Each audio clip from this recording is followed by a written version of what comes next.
ನಿಜವಾದ ಫಲಾನುಭವಿಗಳಿಗೆ ಆ ನಿವೇಶನಗಳು ದಕ್ಕುತ್ತಾ ಇಲ್ಲ. ನಮಗೇನು ಒಂದು ಹಕ್ಕುಪತ್ರನೂ ಕೊಟ್ಟಿಲ್ಲ, ಏನು ಕೊಟ್ಟಿಲ್ಲ. ನಮಗೆ ಒಂದು ಲಿಸ್ಟಲ್ಲಿ ಇದ್ದೀವಿ. ಆ ಒಂದು ಸಂಖ್ಯೆಯ ನಿವೇಶನದಲ್ಲಿ ಯಾರೋ ಗೊತ್ತು ಗುರಿ ಇಲ್ದವರೆಲ್ಲ ಹೋಗಿ ಸೇರ್ಕೊಂಡಿದ್ದಾರೆ. ಯಾವ್ದು ಖಾಲಿ ಇರುತ್ತೋ ಅದನ್ನು ಬೀಗ ಹೊಡೆಯೋದು, ಅದಕ್ಕೆ ಹಕ್ಕುಪತ್ರಗಳು ಅವು ಇವು ಬೋಗಸ್ ಸೃಷ್ಟಿ ಮಾಡೋದು, ನಮ್ಮದು ಅಂತ ಹೇಳ್ಕೊಳ್ಳೋದು. ಇದರಲ್ಲಿ ತುಂಬ ಅಕ್ರಮ ನಡೆದಿದೆ. ಇದನ್ನು ಹೇಳೋರಿಲ್ಲ, ಕೇಳೋರಿಲ್ಲ. ದುಡ್ಡು ಖರ್ಚು ಮಾಡಿದ್ರೆ ಎಲ್ಲರೂ ನಿಂತ್ಕೊಳ್ತಾರೆ. ನಮ್ಮ ಹತ್ರ ದುಡ್ಡಿಲ್ಲ ಖರ್ಚು ಮಾಡೋಕ್ಕೆ, ಏನು ಮಾಡೋಣ ಹೇಳಿ. ಬೀಗ ಹೊಡೆಯೋದು, ಇವ್ರ ಮನೆ ಸೇರ್ಕೊಳ್ಳೋದು, ಆಮೇಲೆ ಎಲ್ಲ ಹಕ್ಕುಪತ್ರಗಳು ಸೃಷ್ಟಿ ಮಾಡ್ಕೊಂಡು ಆಮೇಲೆ ಎಲ್ಲೋ ಯಾರ್ಯಾರಿಗೆ ಏನೇನು ಬೇಕೋ ಅವ್ರನ್ನ ತಲುಪಿಸ್ಬಿಟ್ಟು ಇವರು 30 ವರ್ಷದಿಂದ ಬಾಡಿಗೆ ಮನೆಯಲ್ಲಿ ಇದ್ದಿದ್ದೀವಿ. ಬಂದು ಬೇಕಾದ್ರೆ ಸ್ಪಾಟಲ್ಲಿ ನೋಡಿ ಬೇಕಾದ್ರೆ ಇದು ಮಾಡ್ಕೊಳ್ಳಿ. ನೀವು ಹ್ಯಾಂಡಿಕ್ಯಾಪ್? ನಾವು ಹ್ಯಾಂಡಿಕ್ಯಾಪ್ ಸರ್, ನಮ್ಮದು ಸರ್ಟಿಫಿಕೇಟ್ ಎಲ್ಲ ಇದೆ ಬೇಕಾದ್ರೆ.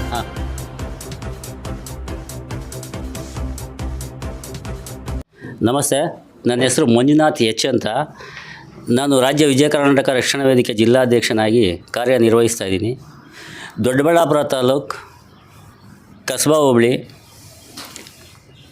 ಈ ಒಂದು ಕುರುಬ್ರಳ್ಳಿ ಪಕ್ಕದಲ್ಲೇ ಇರುವಂತಹ ಶ್ರೀ ರಾಜೀವ್ ಗಾಂಧಿ ಆಶ್ರಯ ನಿವೇಶನಗಳ ಮನೆ ಒಂದು ಗ್ರಾಮ ಏನು ಮಾಡಿದ್ದಾರೆ, ಅದರಲ್ಲಿ ತುಂಬ ಅಕ್ರಮಗಳು ನಡೀತಾ ಇದ್ದಾವೆ. ಯಾವ ರೀತಿ ಅಕ್ರಮಗಳಂದರೆ, ಈ ಹಿಂದೆ ಏನವರು ಒಂದು ಕಮಿಟಿ, ಆಶ್ರಯ ಕಮಿಟಿ ಏನು ನಿಗದಿಪಡಿಸಿತು, ನಿವೇಶನಗಳ ನಿರಾಶ್ರಿತರಿಗೆ ಕೊಡಬೇಕು ಅನ್ನೋ ಉದ್ದೇಶದಿಂದ ಕಮಿಟಿ ಮಾಡಿ, ಆ ಕಮಿಟಿ ಪ್ರಕಾರ ಅಲ್ಲಿ ರಾಜೀವ್ ಗಾಂಧಿ ಬಡಾವಣೆ ನಿರ್ಮಿಸಿ ಅದರಂತೆ ನಿರಾಶ್ರಿತರಿಗೆ ಕೊಡಬೇಕು ಅಂತ ಏನು ಕಮಿಟಿ ತೀರ್ಮಾನ ಮಾಡಿತು, ಅದರಂತೆ ಕಮಿಟಿ ಸೂಚಿಸಿದಂತೆ ಆ ನಿರಾಶ್ರಿತರು ಒಂದು ನಗರಸಭಾ ಖಾತೆಗೆ ಬ್ಯಾಂಕ್ ಮುಖಾಂತರ, ಕಾರ್ಪೊರೇಷನ್ ಬ್ಯಾಂಕ್ ಮುಖಾಂತರ 5,000 ಸಾವಿರ ರೂಪಾಯಿಗಳನ್ನು ಜಮಾವಣೆ ಮಾಡಿರ್ತಾರೆ.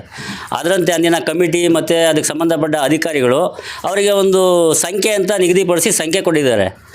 ಆ ಒಂದು ಸಂಖ್ಯೆಯ ನಿವೇಶನದಲ್ಲಿ ಯಾರೋ ಗೊತ್ತು ಗುರಿ ಇಲ್ದವರೆಲ್ಲ ಹೋಗಿ ಸೇರ್ಕೊಂಡಿದ್ದಾರೆ. ಮತ್ತು ಕೆಲವರಿಗೆ ಆಶ್ರಯ ಕಮಿಟಿಯಂತೆ ಕೆಲವರಿಗೆ ಹಕ್ಕುಪತ್ರ ಕೊಟ್ಟಿದ್ದಾರೆ, ದುಡ್ಡು ಕಟ್ಟಿದವರಿಗೆ. ಇನ್ನು ಕೆಲವರಿಗೆ ಕೊಟ್ಟಿಲ್ಲ. ಇದರಲ್ಲಿ ತುಂಬ ಅಕ್ರಮ ನಡೆದಿದೆ. ಇದನ್ನು ಹೇಳೋರಿಲ್ಲ, ಕೇಳೋರಿಲ್ಲ, ಏನೂ ಇಲ್ಲ. ಯಾರಂದ್ರೆ ಅವರೇ ಬಂದು ಆ ಆಶ್ರಯ ಬಡಾವಣೆಗಳಲ್ಲಿ ಸೇರ್ತಾ ಇದ್ದಾರೆ. ನಿಜವಾದ ಫಲಾನುಭವಿಗಳಿಗೆ ಆ ನಿವೇಶನಗಳು ದಕ್ಕುತ್ತಾ ಇಲ್ಲ. ಇದಕ್ಕೆ ಕಾರಣ ಏನು ಅಂತಲೇ ಗೊತ್ತಾಗ್ತಾಯಿಲ್ಲ. ಇತ್ತೀಚೆಗೆ ಒಬ್ಬರು ಅಂಗವಿಕಲರು, ಸುಮಾರು ಒಂದು 60 ವರ್ಷ ಏಜ್ ಆಗಿದೆ, ಸರ್ವಮಂಗಳಮ್ಮ ಅಂತ. ಈ ಮಧ್ಯೆ ಆ ಅಮ್ಮನಿಗೆ ಅನಾರೋಗ್ಯ ಆಗಿ ಇದಕ್ಕೆ ಸಂಬಂಧಪಟ್ಟಂತೆ ಅವರ ತಮ್ಮ ಸಿದ್ದರಾಜು ಅನ್ನೋರು ಮತ್ತು ಪದ್ಮಾವತಿ ಅಂತ ಅವ್ರ ತಂಗಿ ಅವ್ರನ್ನ ಆರೈಕೆ ಮಾಡ್ತಾಯಿದ್ದಾರೆ.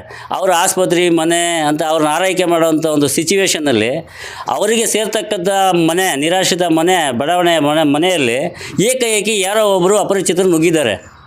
ಮುಸ್ಲಿಂ ಜನಾಂಗದವರು ನುಗ್ಗಿ ಇವರ ಮೇಲೆ ಒಂದು ದೂರು ದಾಖಲು ಮಾಡಿದ್ದಾರೆ. ಎಲ್ಲ ದಾಖಲಾತಿಗಳು ಇವ್ರ ಪರನೇ ಇದೆ. ಹಕ್ಕುಪತ್ರ ಒಂದಿಲ್ಲ. ಹಕ್ಕುಪತ್ರ ಅಕ್ರಮವಾಗಿ ಅವರು ಸೃಷ್ಟಿಸ್ಕೊಂಡು ಯಾರೋ ಅನುಸೂಯಮ್ಮ ಅವ್ರಿಗಾಗಿದೆ ಹಕ್ಕುಪತ್ರ, ಅವ್ರ ಕಡೆಯಿಂದ ನಾವು ಕೊಂಡ್ಕೊಂಡಿದ್ದೀರಿ ಅಂತ ಹೇಳ್ತಾರೆ. ಬಟ್ ಸುನೀತಮ್ಮನೋ ಅನುಸೂಯಮ್ಮನೋ ಅವ್ರು ಬರಬೇಕಲ್ಲ ಇಲ್ಲಿಗೆ. ನಿಜವಾಗೂ ಅವ್ರಿಗೆ ಹಕ್ಕುಪತ್ರ ಆಗಿದ್ದರೆ, ಅಕ್ರಮ ನಡೆದಿಲ್ಲ ಅಂದರೆ ಅವ್ರು ಕೊಂಡ್ಕೊಂಡಿದ್ರೆ ಆ ಜಾಗಕ್ಕೆ ಬರಬೇಕಲ್ಲ ಅವರು. ಇದು 3ನೇ ಸರಿ ದೂರು ದಾಖಲು ಮಾಡೋರೆ ಅಕ್ರಮವಾಗಿ ಆ ನಿವೇಶನ ಕಬಳಿಸೋದಕ್ಕೋಸ್ಕರ. ಈ ಕಬಳಿಕೆಯ ಒಂದು ಗುಂಪೇ ಇದೆ ಇಲ್ಲಿ ಈ ಬಡಾವಣೆಯಲ್ಲಿ. ಈ ಹಿಂದೆ ಆಶ್ರಯ ಕಮಿಟಿಯ ಭ್ರಷ್ಟ ಮುಖಂಡರುಗಳು ಕೆಲವರು ಇದ್ದಾರೆ. ಅಲ್ಲಿ ಯಾರು ದುಡ್ಡು ಕೊಡ್ತಾರೆ ಅವರಿಗೆ ಹಕ್ಕುಪತ್ರ ಕೊಡಿಸೋದು, ಯಾರು ದುಡ್ಡು ಕೊಟ್ಟಿಲ್ಲ ಅವರಿಗೆ ಸೈಡಿಗೆ ತಳ್ಳೋದು, ಇದೆಲ್ಲ ಅಕ್ರಮಗಳು ಮಾಡಿದ್ದಾರೆ. ಮತ್ತು ಇದಕ್ಕೆ ಬೆಂಬಲವಾಗಿ ನಿಂತ್ಕೊಳ್ಳೋವಂಥ ಒಂದು ಗುಂಪೇ ಇದೆ.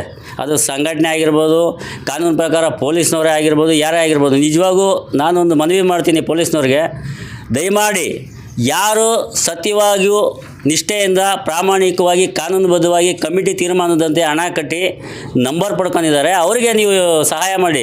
ಎಲ್ಲೋ ಒಂದು ಅಕ್ರಮವಾಗಿ ಹಕ್ಕುಪತ್ರ ಸೃಷ್ಟಿಸ್ಕೊಂಡು ಅಕ್ರಮವಾಗಿ ಇನ್ನೇನೋ ಒಂದು ದಾಖಲೆ ಟ್ರಾನ್ಸ್ಲೇಷನ್ ನಾವು ಕೊಂಡ್ಕೊಂಬಿಟ್ಟಿದ್ದೀರಿ ಅನ್ನೋ ಥರ ಕ್ರಯ ಮಾಡ್ಕೊಂಡಿದ್ದೀರಿ ಅಂದರೆ ಯಾರಪ್ಪನ ಆಸ್ತಿ ಯಾರು ಕೊಂಡ್ಕೊಳಕ್ಕಾಗಲ್ಲ ಸ್ವಾಮಿ. ಏನು ಕಾನೂನುಬದ್ಧವಾಗಿ ಅವ್ರು ನಿಗದಿ ಮಾಡಿರ್ತಾರೆ, ಆ ನಿಗದಿ ಪ್ರಕಾರ ಏನು ನಂಬರ್ ಕೊಟ್ಟಿರ್ತಾರೆ ಅಧಿಕಾರಿಗಳು, ಅದರಂತೆ ಹೋದರೆ ಅದು ಕಾನೂನು ರೀತಿ. ನಾನು ಯಾರಿಗೋ ಕೊಟ್ಟಿದ್ರು, ಇನ್ಯಾರೋ ಸೃಷ್ಟಿ ದಾಖಲೆಗಳನ್ನ ಸೃಷ್ಟಿಸಿ ಬಂದು ಅಕ್ರಮವಾಗಿ ಅಲ್ಲಿ ಮನೆಗೆ ನುಗ್ಗುವಂಥವ್ರಿಗೆ ನೀವು ಸಹಾಯ ಮಾಡ್ತೀರಾ ಅಂದರೆ ಅದು ಕಾನೂನಿನ ಬಾಹಿರ ಚಟುವಟಿಕೆ ಆಗುತ್ತೆ. ದಯಮಾಡಿ ನೀವು ನೊಂದಿರೋವಂಥವ್ರಿಗೆ ಸಹಾಯ ಮಾಡಿ. ಅಮ್ಮ ನಮಸ್ತೆ. ನಮಸ್ತೆ ಅಪ್ಪ. ನಾವು ಧರಣಿ ನ್ಯೂಸ್ ಚಾನಲ್ ದೊಡ್ಡಬಳ್ಳಾಪುರದಿಂದ ಬಂದಿದ್ದೀವಿ. ಮಂಜುನಾಥ್ ಅಂತ ಹೆಸರು. ಸರ್ವಮಂಗಳ. ಸರಿ, ನಿಮ್ಮ ಪತಿ ಹೆಸರು ಗೋವಿಂದರಾಜು ಇದ್ದಾರಾ? ಇಲ್ಲ ಸರ್. ಎಷ್ಟು ವರ್ಷ ಆಯಿತು ತೀರೋಗಿ? 20 ವರ್ಷ ಆಯಿತು. ಮಕ್ಕಳು? ಒಬ್ಬನೇ ಮಗ. ಎಲ್ಲಿದ್ದಾನೆ? ಅಲ್ಲಿ ನಮ್ಮ ನೆಂಟರ ಮನೇಲಿದ್ದಾರೆ. ಅಮ್ಮ, ನಿಮಗೆ ಒಂದು ಇತ್ತೀಚೆಗೆ ಒಂದು ನಿರಾಶ್ರಿತರ ಆಶ್ರಯ ರಾಜೀವ್ ಗಾಂಧಿ ಬಡಾವಣೆಯ ಆಶ್ರಯ ನಿವಾಸದಲ್ಲಿ ಒಂದು ಅನ್ಯಾಯ ಆಗೈತೆ ಅಂತ ಗೊತ್ತಾಯಿತು. ಹೌದು ಸರ್. ಅದಕ್ಕೆ ನಾವು ಮುಖಾಂತರ ಕರೆ ಮಾಡಿ ಕೇಳಿದ್ದಕ್ಕೆ ಬಂದಿದ್ದೀರಿ. ಹೌದು. ದಯವಿಟ್ಟು ಅಲ್ಲಿ ಏನಾಯ್ತಮ್ಮ, ನೀವು ಹಣ ಯಾವಾಗ ಕಟ್ಟಿದ್ರಿ, ನಿಮ್ಗೆ ಯಾವ ಥರ ಬಂತು ಮನೆ? 2002ರಲ್ಲಿ ದುಡ್ಡು ಕಟ್ಟಿದ್ದು. ಆದರೂ ನಾವು ಇಲ್ಲಿ ನಮಗೆ ಹುಷಾರಿರಲಿಲ್ಲ. ನಮ್ಮ ತಮ್ಮನ ಮನೆ ನನ್ನ ತಂಗಿ ಮನೇಲಿ ಇದ್ವಿ. ಆವಾಗ ಮಧ್ಯೆ ಹೋಗಿ ಅವರು ಸೇರ್ಕೊಂಬಿಟ್ಟಿದ್ದಾರೆ. ನಾವು ಅದೇ ಎಷ್ಟನೇ ಇಸ್ವಿನಲ್ಲಿ ನೀವು ಹಣ ಕಟ್ಟಿದ್ರಮ್ಮ? 2002ರಲ್ಲಿ. ಯಾರಿಗೆ ಕಟ್ಟಿದ್ರಿ ಹಣನ? ಇದರಲ್ಲಿ ಎಂತ ಮಗದು ಕಾರ್ಪೊರೇಷನ್ ಬ್ಯಾಂಕ್ ಮುಖಾಂತರ ನಗರಸಭೆ ಖಾತೆಗೆ ಕಟ್ಟಿದ್ರಿ. ಕಟ್ಟಿದ್ವಿ. ಆ ಪ್ರಕಾರ ನಿಮಗೆ ನಿವೇಶನದ ಸಂಖ್ಯೆ ಕೊಟ್ಟರು. ಆ ಪ್ರಕಾರ ನೀವು ಅವತ್ತಿಂದ ನೀವೇ ವಾಸ ಇದ್ರಿ. ಹೌದು. ನೀವು ಅಂಗವಿಕಲೆ. ಹೌದು. ನೀವು ಅಂಗವಿಕಲೆ ಅಂತ ನಿಮ್ಮ ಹತ್ರ ದೃಢೀಕೃತ ಪತ್ರ ಸಹ ಇದೆ. ಇದೆ. ಈ ಮಧ್ಯೆ ಏನಾಯ್ತಮ್ಮ? ಮಧ್ಯೆ ನಮ್ಗೆ ತುಂಬ ಹುಷಾರಿರಲಿಲ್ಲ. ಅಲ್ಲಿಗೆ ಹೋಗೋಕ್ಕಾಗಲಿಲ್ಲ, ಒಬ್ಬಳೇ ಇರೋಕ್ಕಾಗಲಿಲ್ಲ. ಅದಕ್ಕೆ ನಮ್ಮ ತಂಗಿ ಮನೇಲಿ ಇದ್ದೀವಿ ನಾವು. ಆಶ್ರಯ ಪಡ್ಕೊಂಡು ತಂಗಿ ಆರೈಕೆನಲ್ಲಿ ಇದ್ದೀರಾ. ಇದ್ದೀವಿ. ಈ ಮಧ್ಯೆ ಏನಾಗಿದೆ? ಯಾರು ಈ ತೊಂದರೆ ಕೊಡ್ತಾ ಇರೋದು ಯಾರು? ಯಾರೋ ಬಂದು ಮಧ್ಯೆ ಸೇರ್ಕೊಂಬಿಟ್ಟಿದ್ದಾರೆ. ಅದಕ್ಕೆ ಏನಾಯಿತು? ಅಲ್ಲಿ ಹೋಗಿ ಕೇಳಿದ್ದಕ್ಕೆ ನಮ್ಮದು ಮನೆ ನಾವು ತೊಗೊಂಡಿದ್ದೀವಿ, ನಮ್ಗೆ ಯಾರೋ ಕೊಟ್ಟಿದ್ದಾರೆ ಅಂತ ಹೇಳಿದ್ರು. ಯಾರು ಕೊಟ್ಟಿದ್ದಾರೆ? ಅದಕ್ಕೆಲ್ಲ ದಾಖಲಾತಿಗಳೆಲ್ಲ ಬೇಕಲ್ಲಮ್ಮ? ಅವ್ರು ಹಂಗಂತ ಹೇಳಿದ್ರು. ಅಮ್ಮ, ಈಗ ಕುರಿತಂತೆ ನೀವು ಪೊಲೀಸ್ ಸ್ಟೇಷನಿಂದ ನಿಮ್ಮಲ್ಲಿ ಕಂಪ್ಲೇಂಟ್ ಆಗಿತ್ತು, ಅಲ್ಲಿ ಸ್ಟೇಷನ್ ಹತ್ರ ಹೋಗಿದ್ರಿ ಅಂತ ಗೊತ್ತಾಯ್ತು. ಏನಾಯ್ತಮ್ಮ ಅದು? ಅಲ್ಲಿ ಹೋಗಿದ್ವಿ, ಯಾರು ಸೇರ್ಕೊಂಡಿದ್ರಲ್ಲ ಅವ್ರನ್ನ ಇದು ಕಳಿಸಿದ್ರು. ತಿರ್ಗಾ ನಾವೇ ಬೀಗ ಹಾಕೊಂಡಿದ್ವಿ. ಮತ್ತೆ ಈಗ ಹೋಗಿದಾರಲ್ಲ, ಅದ್ರ ಬಗ್ಗೆ ಹೇಳ್ರಿ. ಅದ್ರ ಬಗ್ಗೆ ನಾವು ಹೋದಾಗ ಅವರೇ ಬೀಗ ತೆಗೆದು ಇದು ಮಾಡ್ಕೊಂಡಿದ್ದು. ನಾವು ಹೋಗ್ಬೇಕು ಅಂತ ಎಲ್ಲ ಕ್ಲೀನ್ ಮಾಡ್ಕೊಳಕ್ ಹೋಗಿದ್ವಿ, ಆದರೆ ಅವ್ರು ಬೀಗ ತೆಗ್ದು ಒಳಗಡೆ ಇದ್ದಾರೆ. ಅಣ್ಣ ನಮಸ್ತೆ. ನಮಸ್ತೆ ಸರ್. ನಿಮ್ಮ ಹೆಸರು? ಸಿದ್ಧಗಂಗಯ್ಯ. ಸರ್ವಮಂಗಳಮ್ಮ ಏನಾಗಬೇಕಣ್ಣ ನಿಮಗೆ? ಅಕ್ಕ. ಅದೇ ಇವ್ರಿಗೆ ಈ ಆಶ್ರಯ ಬಡಾವಣೆಯಲ್ಲಿ ಯಾವ ಥರ ಇವ್ರಿಗೆ ಗಲಾಟೆ ಆಯ್ತು ನಮ್ಮ ಮನೆ? ಇದು ಕೃಷ್ಣಪ್ಪ ಅವರು MLA ಆಗಿದ್ದಾಗ ನಾವು 5,000 ಕಟ್ಟಿದ್ವಿ. ಅಲ್ಲಿ ಹರಾಜು ಮುಖಾಂತರ ನಂಬರ್ ಬಂದಿತ್ತು. ಅದು ಏನು ಮಾಡಿದ್ರು, ಸರ್ಕಾರದವರು ಅರ್ಧ ಬರ್ಧ ಗೋಡೆ ಕಟ್ಟಿ ನಿಲ್ಲಿಸಿದ್ರು. ನಾವು ಅವ್ರನ್ನ ಹೋಗಿ ಕೇಳ್ಕೊಂಡಾಗ ಇಲ್ಲ ನಾವು ಕಟ್ಕೊಡ್ತೀವಿ, ನೀವೇನು ಅದಕ್ಕೆ ನೀವೇ ಹೋಗಿ ಕಟ್ಟಬೇಡಿ ಅಂತೇಳಿ ನಿಲ್ಲಿಸಿದ್ರು. ಆ ನಿಲ್ಲಿಸಿದಾಗ ಏನು ಮಾಡಿದ್ರು, ಈ 2013ರಲ್ಲಿ ಈ ಬೇರೆ ವ್ಯಕ್ತಿ ಯಾರೋ ಹೋಗಿ ಕೇಳಿದ್ರಂತೆ ನಗರಸಭೆನ, ಅಲ್ಲೆಲ್ಲ ಕಟ್ಕೊ ಹೋಗ್ರಿ ಅಂತ ಅಂದ್ರಂತೆ. ಅವಾಗ ಏನು ಮಾಡೋರು, ಅವರು ಅಧಿಕೃತವಾಗಿ ಬಂದು ಕಟ್ತಿದ್ರು. ಆಗ ನಾವು ಹೋಗಿ ಸ್ಟೇಷನ್ಗೆ ಕಂಪ್ಲೇಂಟ್ ಕೊಟ್ಟು ನಿಲ್ಲಿಸಿ ಅವ್ರ ಮೇಲೆ ಕ್ರಮ ಜರುಗಿಸಿ ಕಳಿಸಿದ್ರಿ. ಅವ್ರನ್ನ ವಾಪಸ್ ಕಳಿಸಿ ನಾವೇ ಇದು ಮಾಡಿದ್ವಿ. ನಾವೇ ಬೀಗ ಹಾಕೊಂಡಿದ್ವಿ. ಆಮೇಲೆ ಮತ್ತೆ ಆದಮೇಲೆ ಸ್ವಲ್ಪ ಇನ್ನೂ ಅದು ಅರ್ಧ ಬರ್ಧ ಕೆಲಸ ಇತ್ತಲ್ಲ, ಸ್ವಲ್ಪ ಕೆಲಸ ಕುಂಠಿತ. ಈ ಅಮ್ಮಂಗೆ ಯಾವಾಗ ಅನಾರೋಗ್ಯ ಕೆಡ್ತಾ ಇರೋದು, ನಾವು ಕೆಲ್ಸಕ್ಕೆ ಹೋಗ್ಬೇಕು ಬರಬೇಕು. ಹಂಗಾಗಿ ನಾವು ಒಂದೇ ಬಾರಿ ಎಲ್ಲ ಮಾಡೋಕ್ಕಾಗಿರ್ಲಿಲ್ಲ. ಅಂದಿನಿಂದ ಇಂದಿನವರೆಗೂ ನೀವೇ ವಾಸ ನಾವೇ ಇದ್ದೀವಿ. ಹಕ್ಕುಪತ್ರ ಒಂದು ಕೊಟ್ಟಿಲ್ಲ. ಇದು ಸತ್ಯ. ಆಮೇಲೆ ನಗರಸಭೆಗೆ ಹೋಗಿ ಕೇಳಿದಾಗೂ ನಗರಸಭೆಯಿಂದನೂ ಅಧಿಕೃತವಾಗಿ ಒಂದು ದೃಢೀಕರಣ ಪತ್ರನೂ ಕೊಟ್ಟರು. ಅವರು ಏನಂತ ಕೊಟ್ಟಿದ್ದಾರೆ ಅಂದರೆ, ನೋಡಿ ಇದು ಈ ಅಲರ್ಟ್ ಆಗಿರೋ ಮನೆ ಈ ಸರ್ವಮಂಗಳಂದೇ, ಬೇರೆ ಯಾರ್ದು ಅಲ್ಲ ಅಂತ ನಗರಸಭೆ ದೃಢೀಕರಣ ಕೊಟ್ಟಾಗ ಪೊಲೀಸ್ನವ್ರು ಏನು ಮಾಡಿದ್ರು, ಅವ್ರನ್ನ ಹೊರಗಡೆ ಹಾಕಿ ಹೊರಗೆ ಹಾಕಿ ನಮಗೆ ನ್ಯಾಯ ಒದಗಿಸ್ಕೊಟ್ರು. ಆಮೇಲೆ ಅದಾದ ತದನಂತರ ಮೊನ್ನೆ 2 ವರ್ಷಕ್ಕೆ ಹಿಂದೆ ಯಾರೋ ಒಬ್ಬರು ಬಂದಿದ್ರು, ಇದು ನಮ್ಮದು ಮನೆ, ನಮ್ಮ ಹೆಸರಿಗೆ ಇದು ಹಕ್ಕುಪತ್ರ ಕೊಟ್ಟಿದ್ದಾರೆ ಅಂತ. ಅವಾಗ ಹೋಗಿ ಸ್ಟೇಷನ್ಗೆ ಹೋದ್ವಿ. ಸ್ಟೇಷನ್ಗೆ ಹೋದಾಗ ಅವ್ರು ಕೇಳಿದ್ರು, ನೀವು ಯಾರು ನಿಮಗೆ ಹಕ್ಕುಪತ್ರ ಬರ್ಕೊಟ್ಟಿದ್ದಾರೆ ಅವ್ರನ್ನ ಕರ್ಕೊಂಬರ್ರಿ ಅಂತ. ಅವತ್ತು ಸ್ಟೇಷನಿಂದ ಹೊರಗೋದವರು ಇವತ್ತು ಅವರು ಬಂದಿರಲಿಲ್ಲ. ಹೋಗಿ ಬೀಗ ಹೊಡೆದಿದ್ರು. ನಾನು ಮತ್ತೆ ಹೋಗಿ ಅವ್ರು ಬೀಗ ಹೊಡೆದು ಬೀಗ ಕಟ್ ಮಾಡಿ ಹೋಗಿ ಸ್ಟೇಷನ್ಗೆ ನಿಮ್ಮ ಅಕ್ಕವರಿಗೆ ಸಂಬಂಧಪಟ್ಟ ನಿವೇಶನದ ಬೀಗ ಹೊಡೆದು ಅಕ್ರಮವಾಗಿ ಒಳಗೆ ನುಗ್ಗಿದ್ರು. ಮತ್ತೆ ಅಲ್ಲಿ ಕೆಲವು ನಿಮ್ಮ ಅಕ್ಕನಿಗೆ ಸಂಬಂಧಪಟ್ಟ ಎಲ್ಲ ಮನೆ ಸಾಮಗ್ರಿ ಹೊರಗೆ ಹಾಕಿದ್ರು. ಕೆಲವು ಸಾಮಾನುಗಳು ಮತ್ತೆ ಅವ್ರ ಸರ್ಟಿಫಿಕೇಟ್ಗಳೆಲ್ಲ ಇದ್ವು, ಅವು ಸುಟ್ಟಾಕಿದ್ದಾರೆ. ಅವರೆಲ್ಲ ಸುಟ್ಟಾಕಿ ಈ ಅಮ್ಮನಿಗೆ ಸಂಬಂಧಪಟ್ಟ ಕೆಲವು ದಾಖಲೆಗಳನ್ನ ಸುಟ್ಟಾಕಿ ಅಲ್ಪ ಸ್ವಲ್ಪ ಇದ್ದಂಥ ಸಾಮಗ್ರಿಗಳನ್ನೆಲ್ಲ ಹೊರಗೆ ಹಾಕಿ ದೌರ್ಜನ್ಯವಾಗಿ ಯಾರೋ ಒಬ್ಬರು ಸೇರ್ಕೊಂಡಿದ್ದಾರೆ.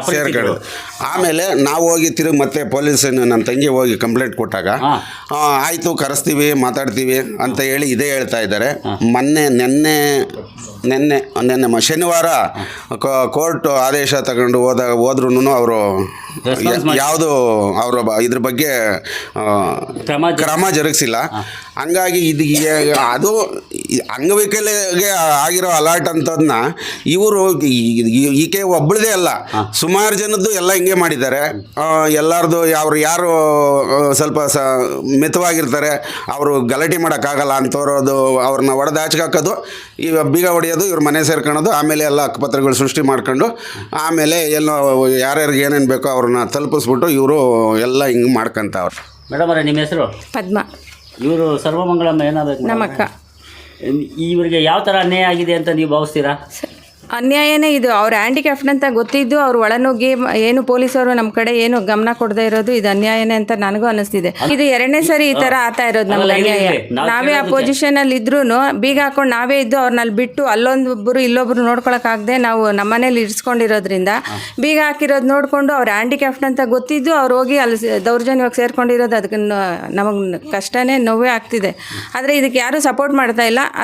ಬೆಂಬಲವಾಗಿ ನಿಂತಿರೋರು ಯಾರಮ್ಮ?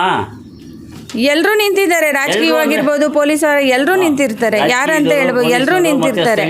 ದುಡ್ಡು ಖರ್ಚು ಮಾಡಿದ್ರೆ ಎಲ್ಲರೂ ನಿಂತ್ಕೊಳ್ತಾರೆ. ನಮ್ಮ ಹತ್ರ ದುಡ್ಡಿಲ್ಲ ಖರ್ಚು ಮಾಡೋಕ್ಕೆ, ಏನು ಮಾಡೋಣ ಹೇಳಿ. ನಿಮ್ಮ ಹೆಸರು? ಚಂದ್ರಶೇಖರ್ ರಾವ್ ಅಂತೇಳಿ. ಎಲ್ಲಿ ವಾಸ ಇರೋದು ಸರ್? ಇಲ್ಲಿ ಸೋಮೇಶ್ವರ ಬಡಾವಣೆಯಲ್ಲಿ ಇದ್ದೀವಿ. ಬಾಡಿಗೆನಾ ಸ್ವಂತನಾ? ಬಾಡಿಗೆ ಸರ್. ನಿಮ್ಗೆ ಏನು ಅನ್ಯಾಯ ಆಗಿದೆ ಸರ್? ನಮಗೆ ಅನ್ಯಾಯ ಅಂದರೆ 2002ರಲ್ಲಿ ನಾನು ನಿಮಗೆ ಬಡವರಿಗೆ ಅಂತೇಳಿ ಆಶ್ರಯ ಯೋಜನೆಗಳು ಮನೆ ಕೊಡ್ತೀವಿ ಅಂತ ಹೇಳಿದ್ಕೆ ನಾವು ಅವತ್ತಿನ ದಿನದಲ್ಲಿ ಕಷ್ಟ ಕಾಲದಲ್ಲೂ ನಾವು 5,000 ರೂಪಾಯಿ ಹಂಚ್ಬೇಕಂದ್ರೆ ನಮಗೆ ತುಂಬ ಕಷ್ಟ ಇತ್ತು. ಅಂಥ ದಿನಗಳಲ್ಲೂ ನಾವು 5,000 ರೂಪಾಯಿ ಕಷ್ಟಪಟ್ಟು ನಾವು ತಗೊಂಡ ಕಾರ್ಪೊರೇಷನ್ ಬ್ಯಾಂಕಿಗೆ ಹಣ ಕಟ್ಟಿ. ಅದೇ ಯಾರ ಖಾತೆಗೆ, ಯಾವ ಖಾತೆಗೆ ಕಟ್ಟಿದ್ರಿ ಹಣ? ನಗರಸಭೆ ಖಾತೆಗೆ? ನಗರಸಭೆ ಖಾತೆ ಕಟ್ಟಿ ಅಂದಿನ ಭೂ ಕಮಿಟಿ ಏನು ನಿರ್ಣಯ ಮಾಡಿತ್ತು ಅಂತ ಮನೆ ಮಾಡಿತ್ತು ರಾಜೀವ್ ಗಾಂಧಿ ಆಶ್ರಯ ಬಡಾವಣೆಗೆ. ಅದರಂತೆ ಅವರು ನಿಗದಿಪಡಿಸಿದಂತೆ ಒಂದು ನಗರಸಭೆ ಖಾತೆಗೆ ನೀವು ಹಣ ಜಮಾ ಮಾಡಿದ್ರಿ. ಎಷ್ಟನೇ ಇಸ್ವಿಯಲ್ಲಿ ಸಮಯ? ಸರ್ 2002ರಲ್ಲಿ ಸರ್. ಹೌದಾ? ಅದಂತೆ ನಿಮಗೆ ನಿವೇಶನದ ಸಂಖ್ಯೆ ಮತ್ತೆ ಏನಾದರೂ ಕೊಟ್ರ ಅವರು? ಕೊಟ್ಟಿದ್ದಾರೆ ಸರ್. ಇದೆ ನನ್ನ ಹತ್ರ. 2245 ಟಿ ವಿಶ್ವನಾಥ್ ರಾವ್, ಚಿಕ್ಕಣ್ಣಜಿರಾವ್, ಸೋಮೇಶ್ವರ ಬಡಾವಣೆ, ಮರಾಠಿ ಸರ್. ಹೌದಾ? ಮರಾಠಿ ಸರ್. ಹೌದಾ ಸರ್. ಮತ್ತೆ ನಿಮ್ಗೆ ಯಾವ ಥರ ನಿವೇಶನದಲ್ಲಿ ಇದ್ದೀರಾ ಇಲ್ವಾ, ಅಥವಾ ನಿಮ್ಗೆ ಯಾವ ಥರ? ಸರ್ ನಮಗೆ ಅವರು ನಮಗೇನು ಒಂದು ಹಕ್ಕುಪತ್ರನೂ ಕೊಟ್ಟಿಲ್ಲ, ಏನು ಕೊಟ್ಟಿಲ್ಲ. ನಮಗೆ ಒಂದು ಲಿಸ್ಟಲ್ಲಿ ಇದ್ದೀವಿ. ಹಂಗಾಗಿ ನಾವು ಅಲ್ಲಿ ಹೋಗಿ ಏನು ಕೇಳಿದ್ರು ನಮಗೆ ಯಾವುದಕ್ಕೂ ರೆಸ್ಪಾನ್ಸ್ ಮಾಡ್ತಾ ಇಲ್ಲ. ಹಂಗಾಗಿ ಅಲ್ಲಿ ಯಾರೋ ಬೋಗಸ್ ಮಾಡಿಕೊಂಡು ಒಳಗಡೆ ಹೋಗಿ ಬೇರೆಯವ್ರು ಸೇರ್ಕೊಂಡಿರೋದ್ರಿಂದ ನಾವು ಅಲ್ಲಿ ಹೋಗಿ ಕೇಳಿದ್ರು ಸಹ ನಾವು ಹಕ್ಕುಪತ್ರ ಪಡೆದಿದ್ದೀವಿ, ನಮ್ಮದು ಮನೆ ಅಂತೇಳಿ ನಮ್ಮ ಮೇಲೆ ದೌರ್ಜನ್ಯ ಮಾಡ್ತಾ ಇದ್ದಾರೆ. ಹಂಗಾಗಿ ನಾವು ಏನು ಹೋರಾಟ ಮಾಡಿದ್ರು ನಮಗೆ ಯಾವುದೋ ಒಂದು ಅನಿಸಿಕೆ, ನಮಗೆ ನ್ಯಾಯ ಇನ್ನೂ 100 ಜನರಿಗೆ ಈ ಥರ ಆಗಿದೆ ಸೇಮ್ ನಿಮ್ಮ ಥರನೇ. ಈ ಒಂದು ಅಕ್ರಮದಲ್ಲಿ ಈ ಹಿಂದಿನ ಆಶ್ರಯ ಕಮಿಟಿಯ ಭ್ರಷ್ಟ ಮುಖಂಡರುಗಳು, ಅಂದಿನ ಭ್ರಷ್ಟ ಅಧಿಕಾರಿಗಳು ಎಲ್ಲ ಇನ್ವಾಲ್ವ್ ಆಗಿ ನಿಜವಾಗೂ ನಿರಾಶ್ರಿತರಾದ, ಅದಕ್ಕೆ ಹಣ ಸಂದಾಯ ಮಾಡಿ ನಿವೇಶನ ಪಡೆದಂಥವ್ರಿಗೆ ಕೊಡ್ದಿರಾ ಅಕ್ರಮವಾಗಿ ಬೇರೆಯವ್ರಿಗೆ ಕೊಟ್ಟು ನಿಮಗೆಲ್ಲ ತೊಂದರೆ ಕೊಡ್ತಾರೆ. ಹೌದು ಸರ್ ಅನ್ನೋ ಭಾವನೆ ನಿಮ್ಮದು. ಹೌದು ಸರ್. ಹೌದು. ಧನ್ಯವಾದ. ನಾವು ಎಷ್ಟು ಹೋರಾಡಿದ್ರು ನಮಗೆ ನ್ಯಾಯ ಸಿಗ್ತಾ ಇಲ್ಲ. ನಾವು ಸುಮಾರು 30 ವರ್ಷದಿಂದ ಬಾಡಿಗೆ ಮನೆಯಲ್ಲಿ ಇದ್ದಿದ್ದೀವಿ. ಬಂದು ಬೇಕಾದ್ರೆ ಸ್ಪಾಟ್ನಲ್ಲಿ ನೋಡಿ ಬೇಕಾದ್ರೆ ಇದು ಮಾಡ್ಕೊಳ್ಳಿ. ನೀವು ಹ್ಯಾಂಡಿಕ್ಯಾಪ್ಟ್? ನಾವು ಹ್ಯಾಂಡಿಕ್ಯಾಪ್ಟ್ ಸರ್. ನಮ್ಮದು ಸರ್ಟಿಫಿಕೇಟ್ ಎಲ್ಲ ಇದೆ. ಬೇಕಾದ್ರೆ ಎಲ್ಲ ಬೇಕಾದ್ರೆ ನಾವು ಸಬ್ಮಿಟ್ ಮಾಡ್ತೀವಿ. ಪತ್ರನೂ ನಮಗೆ ಲಿಸ್ಟಲ್ಲಿ ಇದ್ದೀವಿ. ನಮಗೆ ನ್ಯಾಯ ಸಿಗ್ತಾ ಇಲ್ಲ. ಸುಮಾರು 30 ವರ್ಷದಿಂದ ಬಾಡಿಗೆ ಮನೆಯಲ್ಲಿ ಇದ್ದೀವಿ. ಸಣ್ಣ ಪುಟ್ಟ ಕೂಲಿ ಮಾಡಿಕೊಂಡು ಅದರಲ್ಲಿ ಜೀವನ ಸಾಧನೆ ಮಾಡಿಕೊಂಡು ನಾವು ಇದು ಮಾಡ್ತಾ ಇದ್ದೀವಿ. ನಾವು ಹ್ಯಾಂಡಿಕ್ಯಾಪ್ಟ್ ಸರ್. ನಮ್ಗೆ ಎಲ್ಲೋದ್ರೂ ನ್ಯಾಯ ಸಿಗ್ತಾ ಇಲ್ಲ. ನಗರಸಭೆಗೆ ಹೋಗ್ಲಿ ಎಲ್ಲೋದ್ರೂ ನಮ್ಗೆ ನ್ಯಾಯ ಸಿಗ್ತಾ ಇಲ್ಲ. ಅಲ್ಲಿ ಹೋದ್ರೆ ನಮಗೆ ಮನೆ ನಮಗಾಗಿದೆ ಅಂತ ಹೇಳ್ಬಿಟ್ಟು ಗಲಾಟೆ ಮಾಡಿ ನಮ್ಮನ್ನು ಇದು ಮಾಡಿ, ನಾವು ಹಕ್ಕುಪತ್ರ ಪಡೆದಿದ್ದೀವಿ, ನೀವು ಯಾರು ಇಲ್ಲಿ ಬಂದಿದ್ದು, ನಿಮ್ಗೆ ಹೆಂಗೆ ಮನೆ ಆಗುತ್ತೆ ಅಂತೇಳಿ ನಮ್ಮ ಮೇಲೆ ದೌರ್ಜನ್ಯ ಮಾಡಿ ನಮಗೆ ಇದು ಮಾಡ್ತಾ ಇದ್ದಾರೆ. ನಮಗೆ ಹೋರಾಟ ಮಾಡೋಕ್ಕೆ ಆಗ್ತಾಯಿಲ್ಲ. ಸುಮ್ಮನೆ ಅನ್ಯಾಯದ ಪರವಾಗಿ ನಾವು ಎತ್ತಿಡಿಯೋಕೆ ಆಗ್ತಾ ಇರೋದ್ರಿಂದ ಇವತ್ತು ಈ ಥರ ನಾವು ಇದು ಮಾಡ್ತಾ ಇದ್ದೀವಿ ಸರ್. ಧರಣಿ ನ್ಯೂಸ್ನ ಬೆಂಬಲಿಸಿ. ಧನ್ಯವಾದಗಳು. ಮತ್ತೆ ಭೇಟಿಯಾಗೋಣ.